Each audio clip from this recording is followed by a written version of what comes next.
should take this back to my place. That's what she said right to my face. Yeah. Cause I want you back. Yeah, I want you, baby. I've been thinking about it all day, and I hope you feel the same way. Yeah. Cause I want you back. Yeah, I want you, baby. So hands like sweat dripping down on the laundry. No chance that I'm leaving here without you on me. I know, yeah, I already know that there ain't no stopping your plans and those slow hands.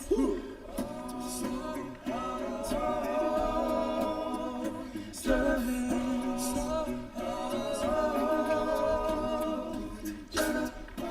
I just wanna take my time. We could do this, baby, all night, yeah. Cause I want you back. Yeah, I want you, baby, so slow hands like sweat dripping down off the laundry. No chance that I'm leaving here without you on me. I know, yeah, I already know that there ain't no stopping your plans and those slow hands. Fingertips putting on a show. Got me now and I can't say no. Wanna be with you all alone. Take me home, take me home. Fingertips putting on a show. Can't you tell that I want you, baby? Yeah, slow hands like sweat dripping down off the laundry. No chance that I'm leaving here without you on me. I know, yeah, I already know that there ain't no stopping. Slow hands like sweat dripping down off the laundry. No chance that I'm leaving here without you on me. I know, yeah, I already know that there ain't no stopping your plans and those slow hands.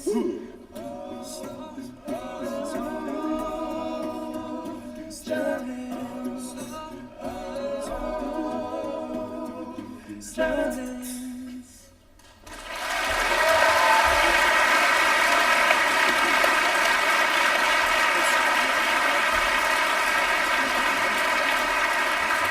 Thank you guys. Thank you guys so much. We are the Hullabahoos. We are so honored to be here performing before President Ryan's welcome address to all of you incoming first years. So I don't know, I guess we do have all first years, mostly first years in the crowd. So if you're a guy, you like to sing, come on out. We have auditions next week, Thursday and Friday, Laundry Room 31 from 11 to 5. Yeah, we'd love to hear you sing. Yeah, we want one more song for you, and then to President Ryan.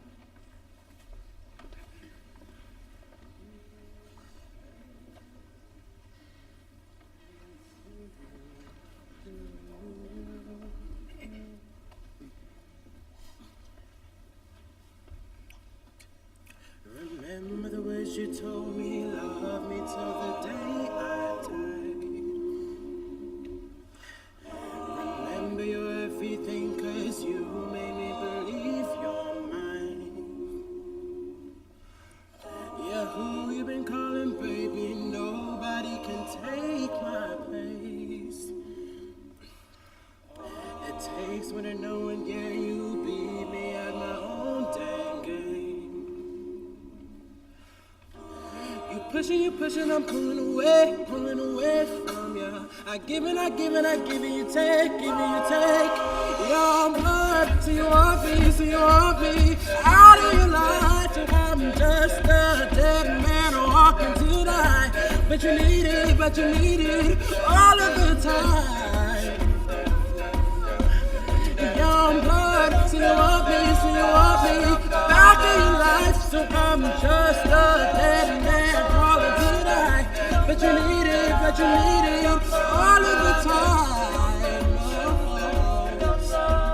Lately our conversations end like it's the last goodbye. Oh, one of us gets too drunk and calls about it down. Oh, about 1,000 times. Oh, who we been calling, baby? Nobody can take my place. Oh, it takes one to know when, yeah, you beat me at my own damn game. Young blood, see you want me, back in your life, so I'm just a dead man calling tonight. But you need it all of the time.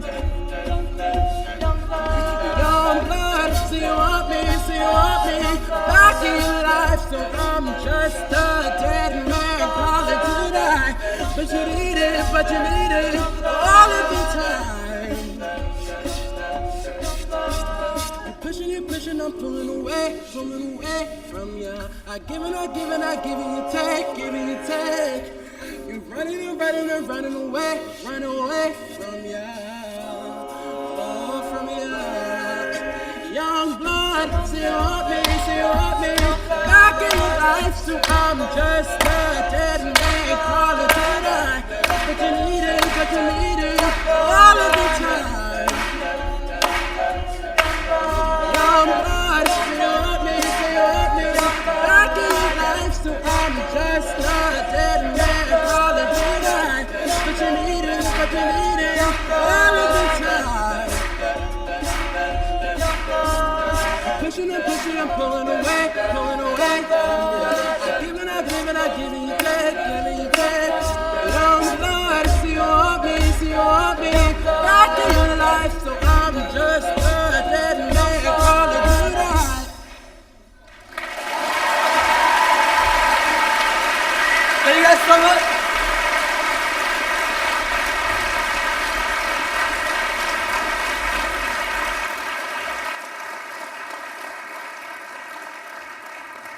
All right, good afternoon. It's me again from summer orientation. Y'all remember me? Yes, thank you. Yes, good. I'm glad y'all aren't like, who is that lady on the stage, right? So my name is Tabitha Enoch. I serve as an assistant dean of students here. Some of you remember me from summer orientation, which now feels like eons ago, and it was literally last month. As I walk through grounds, I want you to know I appreciate that y'all took my advice. I can see y'all put these Bed Bath & Beyond coupons to work. Y'all move some stuff in. If anybody needs an extra one, I got you. I got you after this if you need an extra one. Y'all are not messing around with the amount of things that you brought to grounds. So I get it. So hopefully most of you all have moved in and sort of getting settled, likely feeling some mixed emotions about dropping your son and daughter off to the University of Virginia. We understand. I mentioned to many of you during the summer that the point of this address is just to remind you that we really do have a small army of people here, and many of them are assembled here in the orchestra pit. They are here and poised, ready to help, ready to be a listening ear, ready to be a shoulder, and serve as a resource for you and your student over the next couple of years. The other reason that we've convened today, like for real, I know that you're here because you want to hear, and I'm delighted to introduce you to our president, Jim Ryan, right?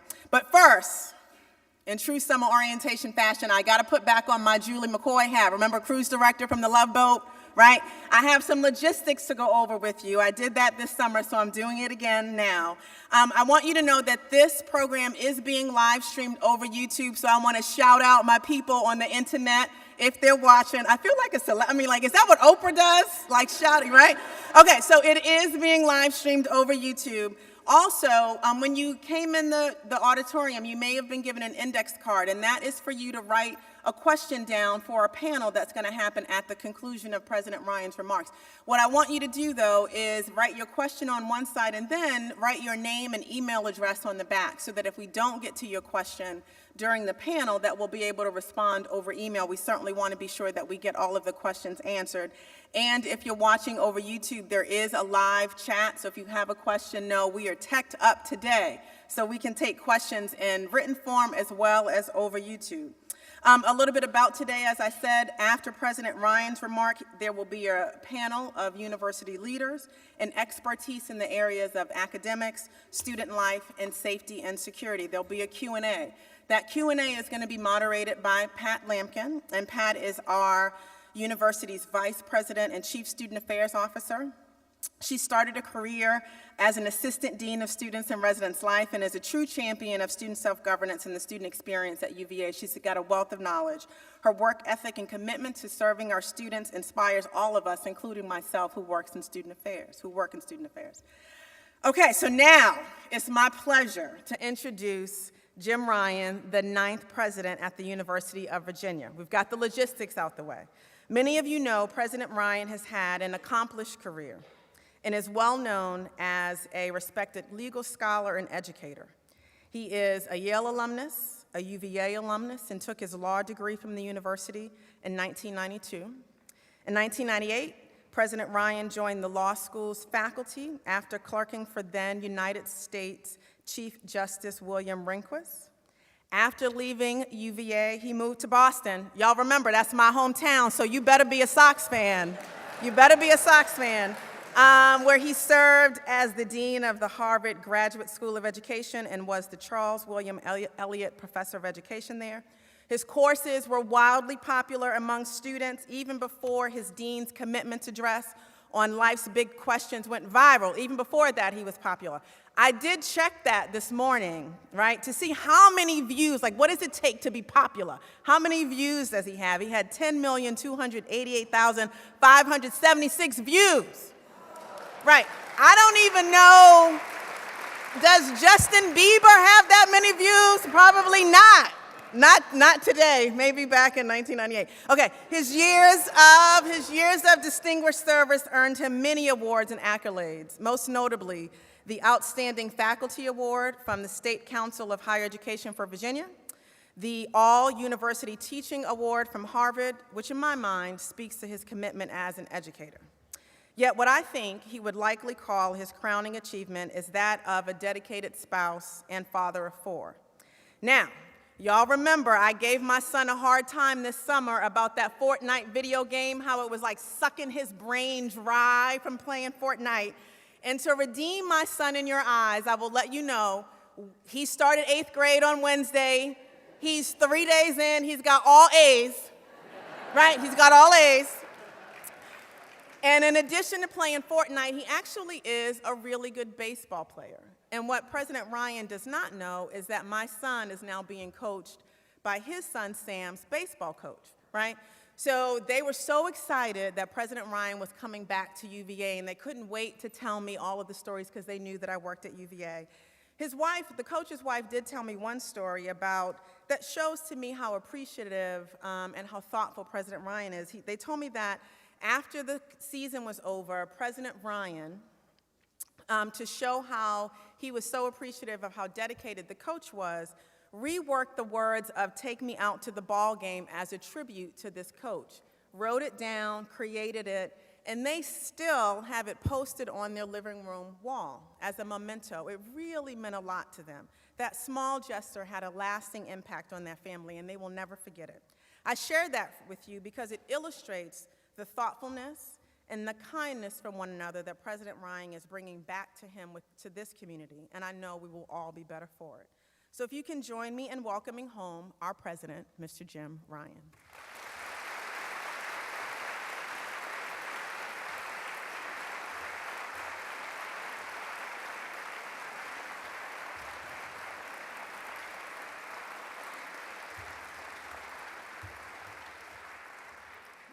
Thank you, Tabitha, for that wonderful introduction. Good afternoon, everyone. It is wonderful to be here.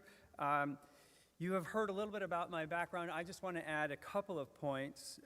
Like all of your children, I am a first year. Why I've been asked to address you, given this fact, is a little bit beyond me. That said, as the new president of the University of Virginia, I'm delighted to welcome all of you and to congratulate you on your child's admission and matriculation to one of the finest universities in the world. We also have something else in common, which is that, like all of you who are parents or other relatives and friends, I know what it's like to drop your child off for the first time at college. Just yesterday, my wife Katie and I dropped our son Sam off at a small, mostly nondescript university in New Haven. Sam is starting his freshman year. As you heard, I attended the same school as an undergraduate, a fact which I find incredibly exciting, and a fact which my son Sam finds somewhere between irrelevant and annoying. Perhaps some of you in the audience can relate to this particular mismatch of perspectives. In any event, because this just happened yesterday, I have to confess I'm kind of an emotional wreck right now, and I'm going to end my remarks early so I can continue processing my grief. Thank you for coming. More seriously, I came back to be here today to help move in your children, and my guess is that you are feeling the same mixture of excitement, sadness, hope, and anxiety, pride, and bewilderment that your child has reached this point. It's enough really to make anyone ask, wait, what? Am I really old enough to have a kid in college? Given that we share the move-in experience, I'd like to spend a little bit of time this afternoon speaking with you as a parent and as a new president, as someone who is paying tuition and as someone who is spending it. I'd like to begin by sharing some of my hopes for my own son, not to be self-indulgent, but because I imagine some of these hopes will resonate with you. I share these hopes for an additional reason that I'll get to a bit later. I hope first and foremost that my son is safe and that he makes smart decisions. College is a time of experimentation and of discovery. It's also a time to take risks, to fail, to learn from failure as much as from success. I hope my son will take reasonable and responsible risks and will make good decisions about his safety, about alcohol, about how to spend his time, and about his relationships. I hope he engages. A recent large-scale survey of 100,000 American college graduates tried to find links between how students spent their time in college and how fulfilled they were after graduation. The strongest links turned out to be whether students were able to connect with a mentor, take on a sustained academic project, or play a significant role in an organization on campus. This suggests to me that engagement and meaningful connections with faculty and peers are key to a rewarding time in college and beyond, and my hope is that my own son will take the initiative to dive in to opportunities to get to know faculty and to get involved in life outside of the classroom. I hope he builds bridges. College campuses today, including the grounds and the University of Virginia, are remarkably diverse places. But sometimes it seems that students remain in their comfort zones and don't reach out and strike up friendships with those who come from different backgrounds. My hope is that my son takes advantage of the diversity around him and develops relationships and friendships with fellow students whose lives and experiences have been very different from his own. I hope he's uncomfortable at times and that he wrestles with ideas he disagrees with, because I believe this is one of the best ways to learn and to grow. Clark Kerr, who was a legendary president of the University of California in the 1950s and 1960s, once said that a university doesn't exist to make ideas safe for students. It exists to make students safe for ideas. I believe that to be true, and I also believe that college is a perfect opportunity to confront ideas that are different, perhaps radically so, from your own. And in doing so, I hope my own son learns to be a generous listener. Public conversations today are too often strident and lack either empathy or understanding. They often seem like a giant game of gotcha or a quick exercise in picking sides. I hope in encountering ideas and worldviews that are different from his own, he learns to try to understand first and to argue second, and to recognize that it's possible to disagree with someone with both civility and respect. Lastly, I hope he finds his passion and his sense of purpose. Some students arrive at college knowing exactly what they want to do. Others, perhaps most, show up with little to no idea. Regardless, I think college is a time to experiment, to explore, even to wander a little. To be sure, along the way, students will gain knowledge and acquire important skills, and I certainly hope that's true of my son. But I also hope that along the way, he learns and leaves with a sense of passion, and a sense of purpose. And I hope as well that his sense of purpose includes a desire and a commitment to make the world a better place by serving others, regardless of what he decides to do as his career. And I hope that I, as a parent, can help him do all of these things, not by hovering over him like the cliche helicopter parent, but by offering support and encouragement where he needs it. Encouragement for him to engage. Encouragement for him to go beyond his comfort zone. Support and understanding when he fails, and encouragement for him to pick himself up again and start over. One of our faculty members, Professor Josipa Roxa, recently completed a study that highlighted the importance of parents providing emotional support for their college-age students. It helps not just with a student's sense of well-being, but it's also linked to academic success. I hope to be that kind of parent. I share these hopes with you, as I said, not to be self-indulgent, but because my guess is that some of you share these same hopes for your own children. Even more importantly, I share them with you because the same hopes I have for my son, I have for all of your children. When I see your children, our students, I see my own kids. And my hope and expectation is that we at UVA will do all we can to enable your children to have the most rewarding and life-shaping experience possible. Your sons and daughters are joining a remarkable community filled with talented, dedicated, and compassionate faculty and staff. Indeed, I'm honored to be a part again of this community. I think it's fair to say that all of us here view it as our duty and our privilege to create the conditions that will allow your hopes and the hopes of your children to be realized. To be specific, we will do our best to keep your children safe and to help them make smart decisions. Leonard Sandridge, who served in different leadership positions at UVA for 44 years, observed correctly that a university is like a small city. Teaching and research are at its core, but we also have a health system where people go for medical care, and we host sporting events, concerts, theater, and dance. There are places to live, eat, study, and exercise. We have libraries, research labs, heating and cooling plants, groundskeepers, and a police force. And our city is home to thousands of 18 to 22-year-olds living in close proximity to one another. This probably sounds exciting or terrifying, or maybe a little bit of both. Our first priority is to make sure our small city is a safe environment in which to learn and grow.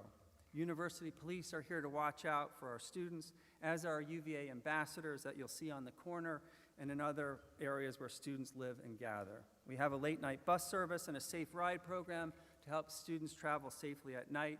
We have the UVA alert system for email and text notifications during emergencies. Students can sign up for this, and they can sign parents up as well. And we have a just reported online system for students and members of the community to tell us about incidents that happen on grounds. I say all of this not to alarm you, but hopefully to give you some comfort that we take your child's safety seriously and have a good deal of precautions in place.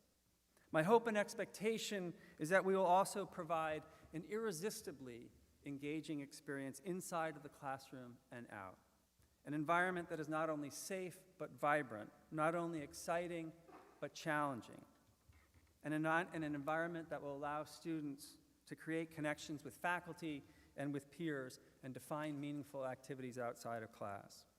My hope and expectation is that we will provide your children, our students, with the opportunity to build bridges and to take advantage of the incredible diversity on grounds. This year's class comes from 106 Virginia cities and counties, 43 states, and 82 different countries. We have a number of programs designed to bring students together, and my hope is that we can do even more to enable and encourage students to reach out beyond the familiar and to strike up friendships with students who come from very different backgrounds. I believe students learn as much outside of the class as inside, and that they learn from each other. And a great way to learn is to spend time with those whose life experiences and perspectives are different from our own. I hope and expect we'll offer opportunities for our students to confront ideas with which they disagree. Universities are about the unending search for truth, part of which requires a constant testing of conventional wisdom and accepted truths. This is why free expression and academic freedom are the foundations of universities, as they're linked to the ultimate goal of discovering the truth. But they're also critical for a student's learning and growth.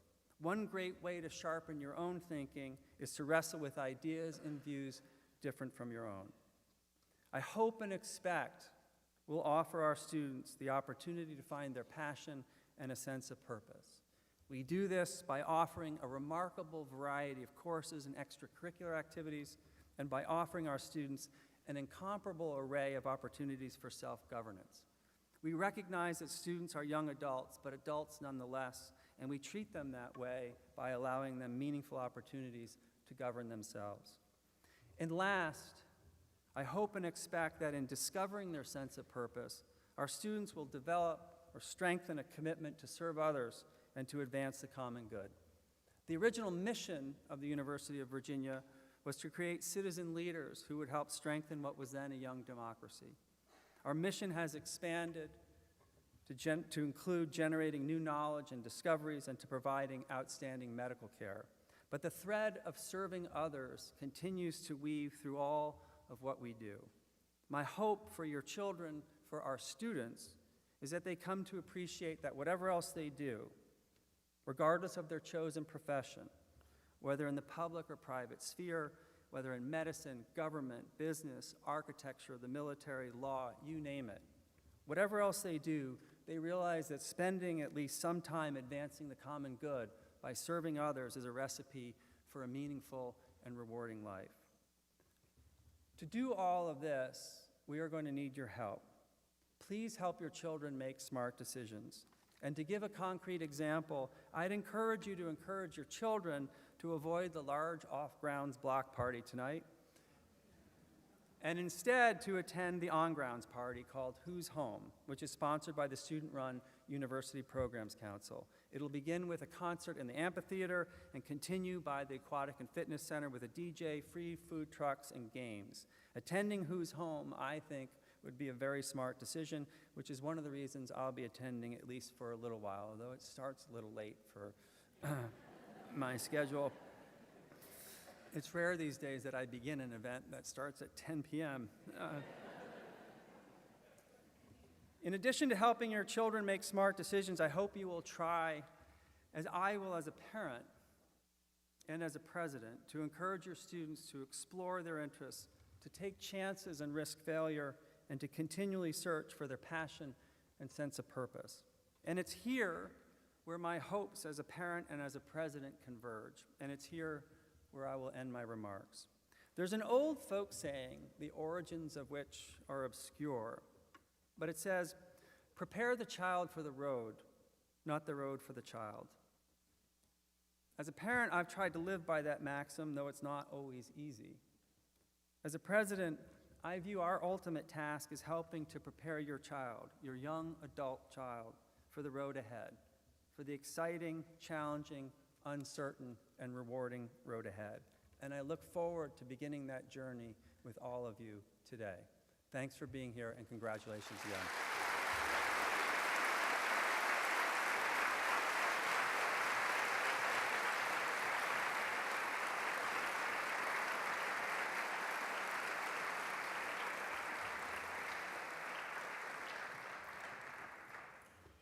Thank you, President Ryan.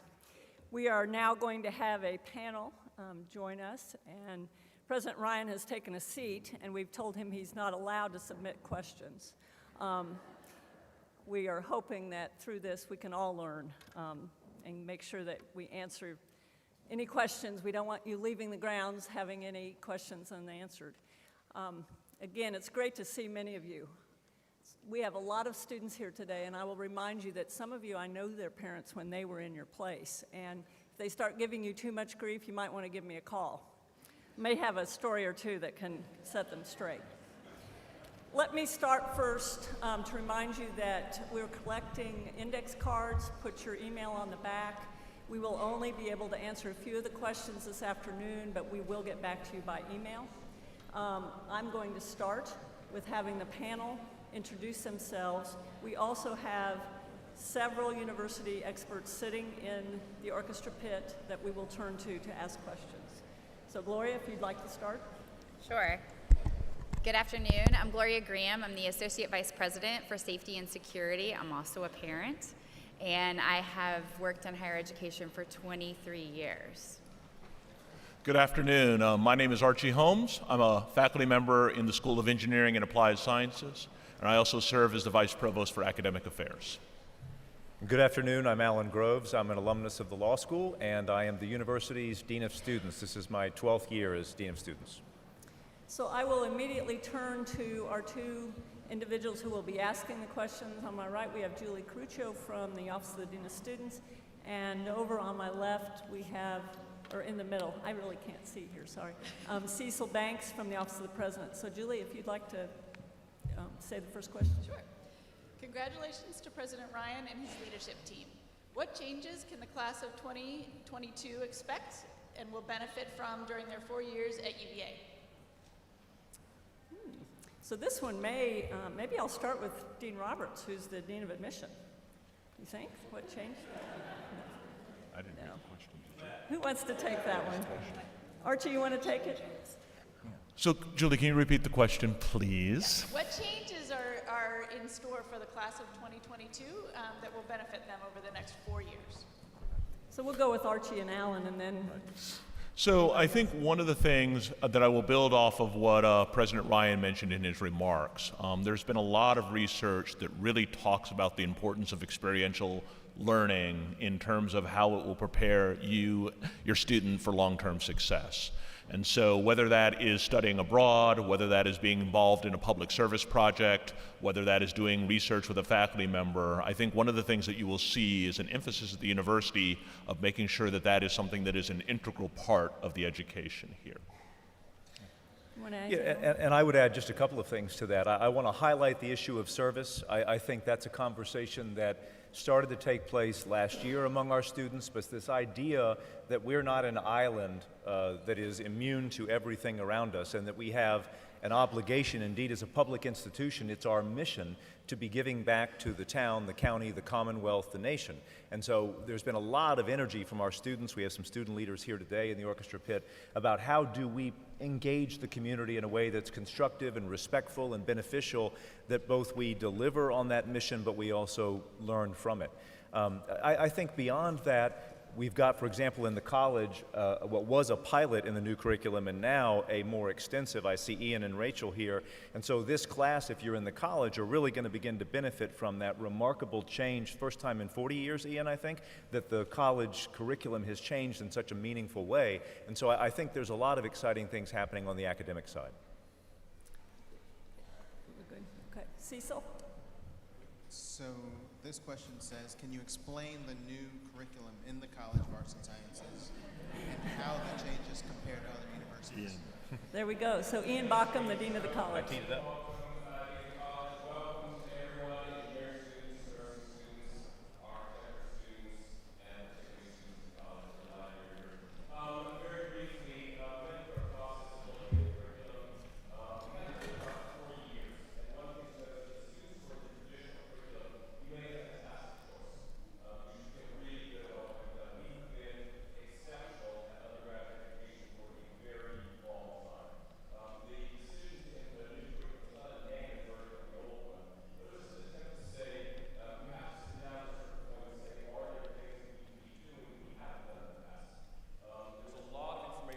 Maybe the key thing that I would point to for the first years who are in it, or for those who might still be thinking about it, are a series of 4 sets of courses that take up some ways of thinking about how we want to approach our being in the world.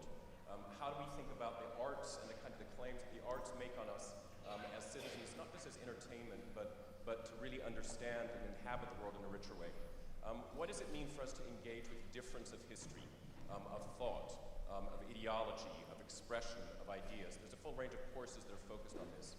A series of courses that have been introduced for the first time as a requirement of the new curriculum focused on ethics.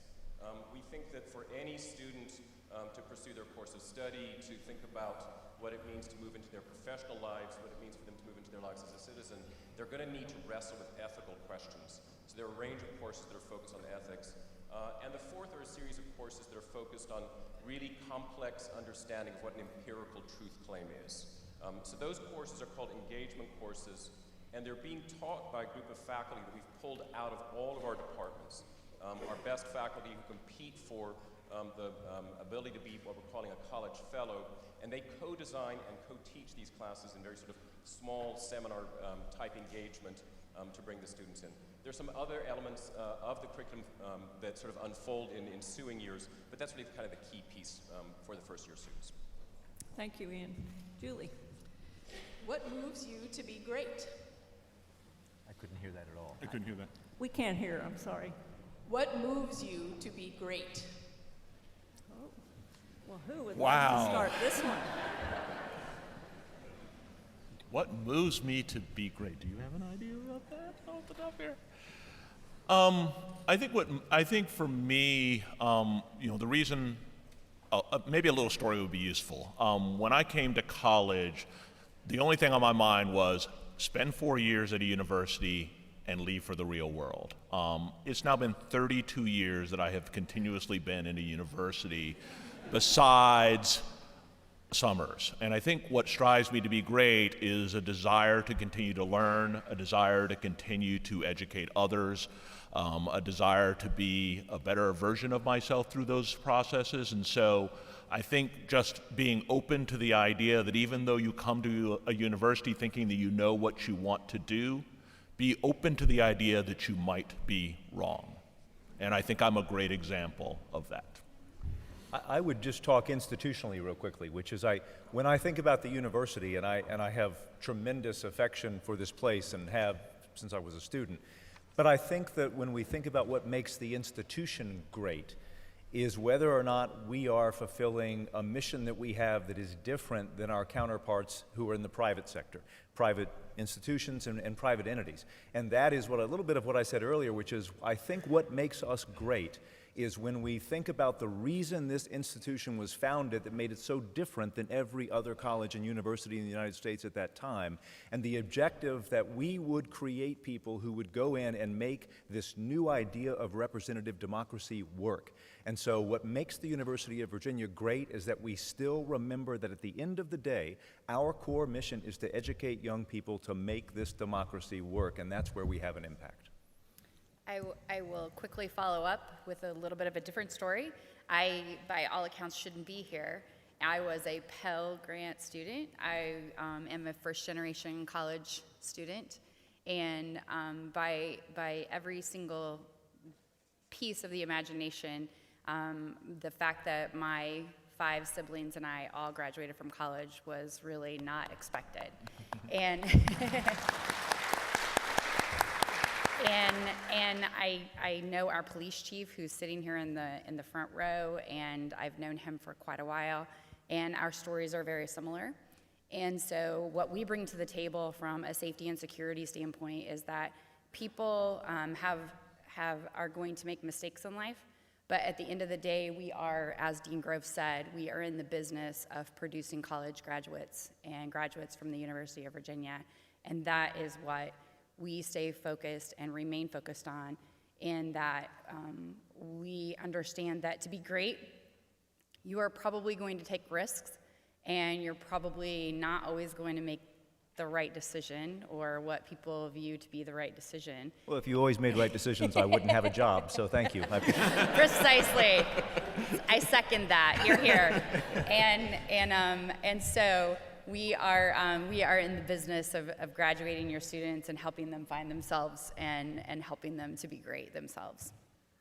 Chief Sutton, if you'd stand just so that, as Gloria was referring to you, so they could just see our new Chief of Police, Tommy Sutton.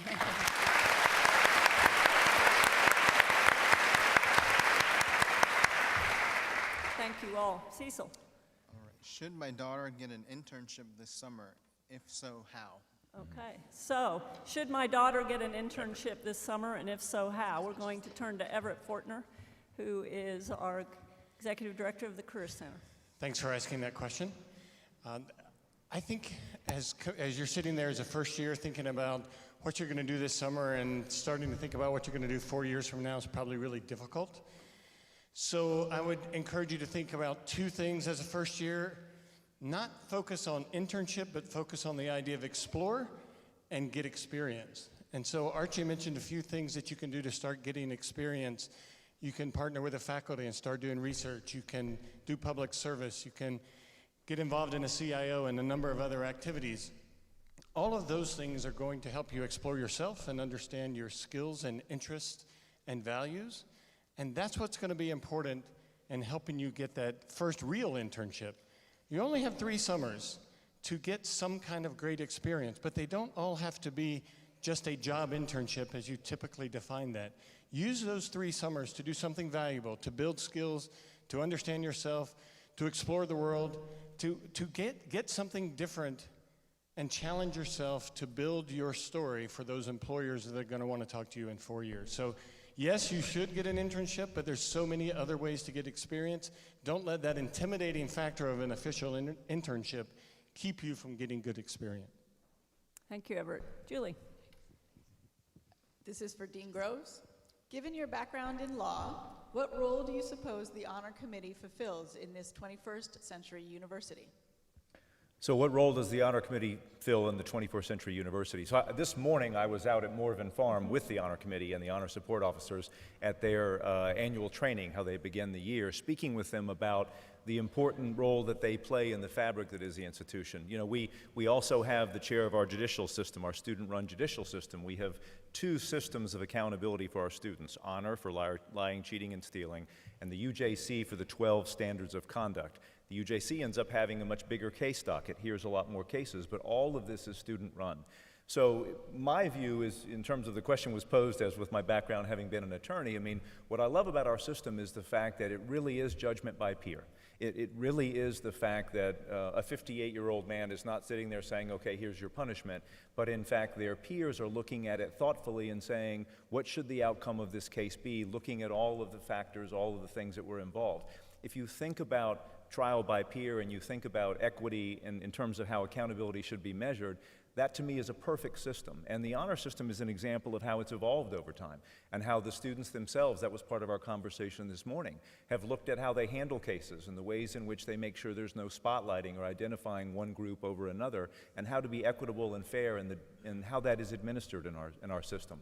So I think I will close by saying the great thing about the UJC and the Honor Committee is that they are student-run, that they are remarkably thoughtful and equitable about the work that they do, and that they strive very much to make this a system that their peers respect because it is their peers that are administering it.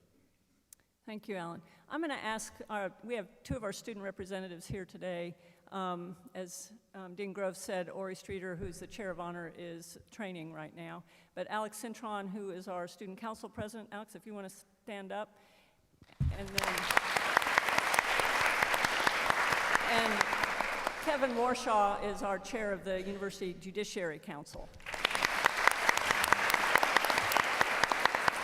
So when we talk about student self-governance, we take that very seriously because of the lessons that our students are able to learn in taking on the level of authority and responsibility. So we hope we see many of you of the students being willing to take those risks that President Ryan talked about. We turn to Cecil and see what our next question is. How will UVA cherish and protect First Amendment free speech on campus?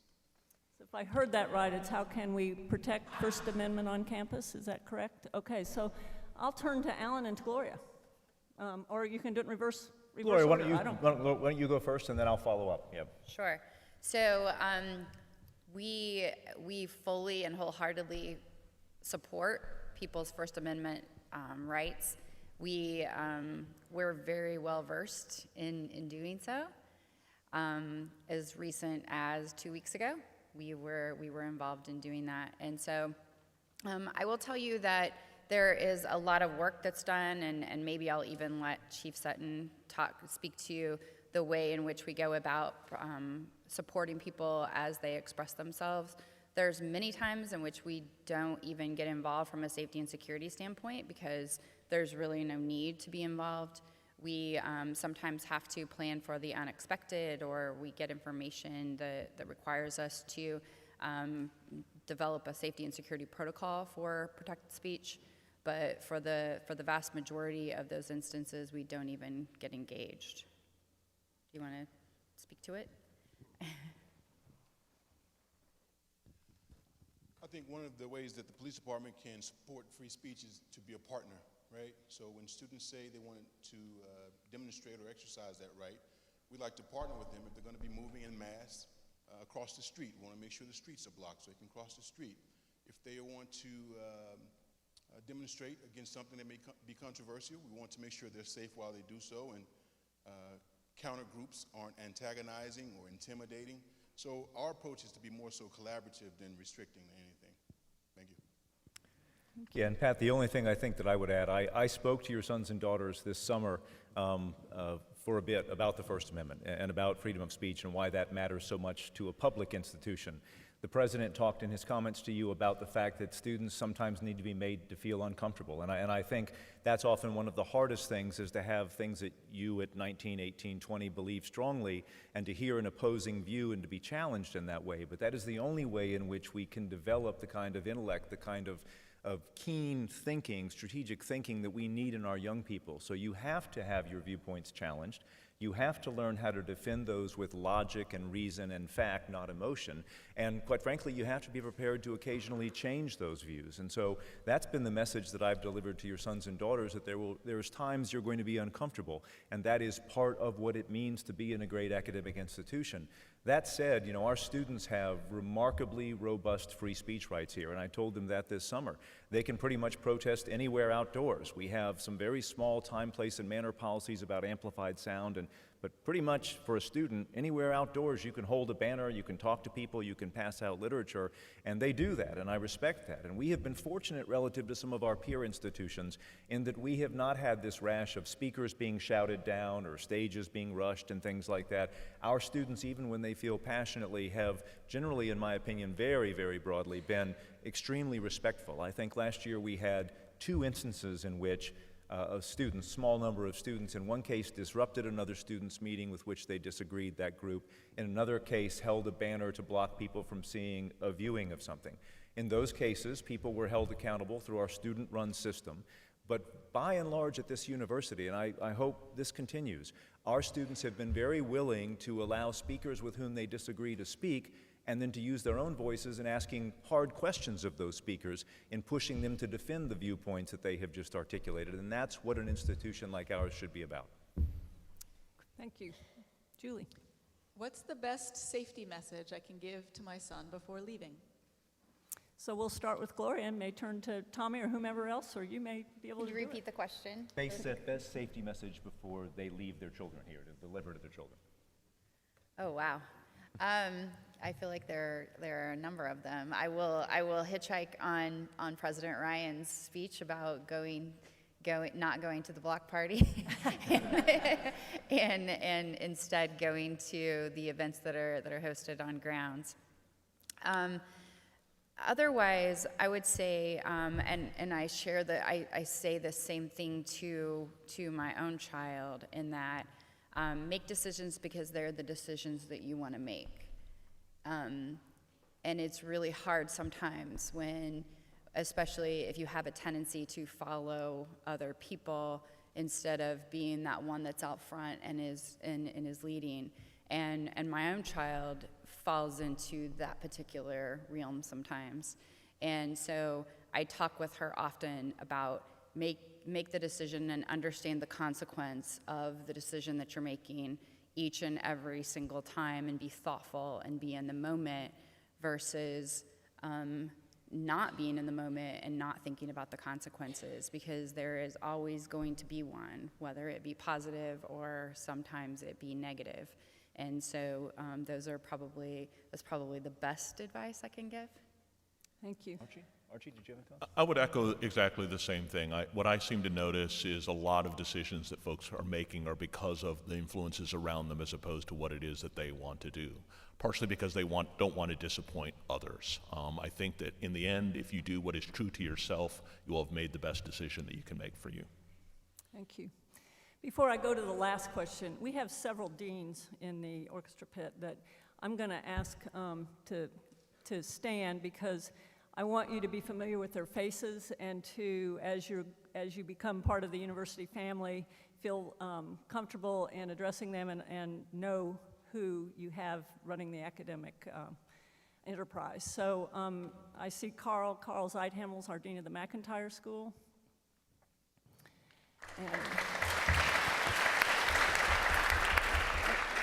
Ian Bauckham addressed us earlier, but Ian is the dean of the graduate school in the College of Arts and Sciences. Got Isla, sorry, I was going right. No, you can't. You need to get your own time. The dean of the architecture school, Isla Berman. The dean of the nursing school, Dory Fontaine. And then in the front row, we have Craig Benson, who is our dean of the engineering school.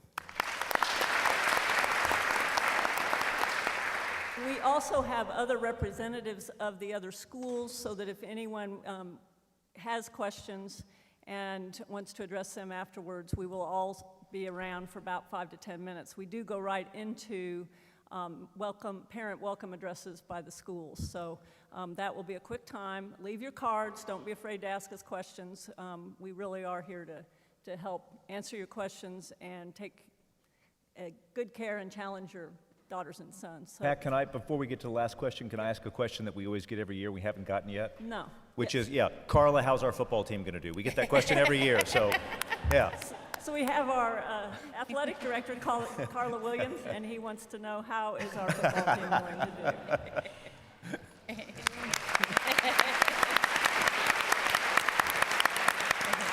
That's a great question. Yeah.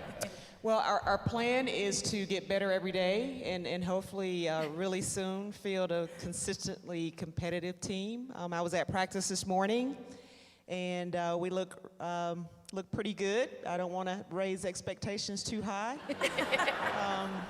But one thing you can rest assured, we will compete hard, and we'll be great representatives of the university. Yeah.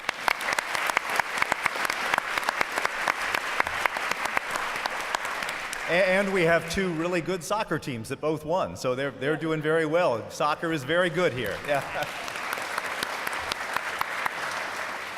So I think we're going to end on that note, and again, I'll encourage you all to leave cards, and feel free to come up and ask anybody questions if you need to. Thank you so much, and welcome to the university. Thank you. Thank you, Laura. All right, my friend. Always good. Always enjoyable.